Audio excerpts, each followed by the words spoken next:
the video game was to take the inspiration from the comic books and bring that to the interactive experience, so gamers can play as Thor, use his hammer, bring down the thunder and the lightning, just like they experience when they read the comic books as a kid or they'll see in the movie.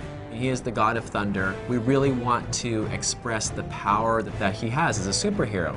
He's going against big demons and giant trolls scattered across the 9 worlds. The bosses of each of these worlds are these monstrous, titanic entities with all sorts of different powers capable of tremendous destruction. It's been great to take ideas and concepts, not just from the comics, but from Marvel themselves, building enemies that are worthy of Thor. The game is not a play the movie game. Our narrative is very different. We worked with Matt Fraction, who's one of the scribes for the Thor comic. When we first started talking about the music for Thor, Idon pulled together all the different concept art, the videos from the game. What we actually wanted the music to do is play like a thread that is tying the game together from a dramatic point of view.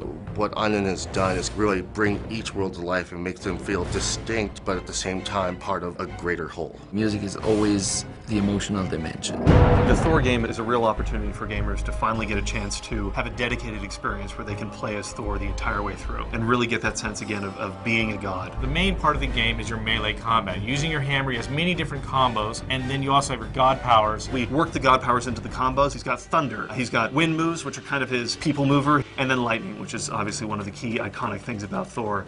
There's a grapple system. Thor literally climbs on top of his enemies in order to get the best vantage point to bring the hammer down. There's something just fun and visceral about playing with a character with a giant hammer, smiting people left and right. It's such a gratifying experience, you know. I think people are going to be really excited about being able to get their hands on it.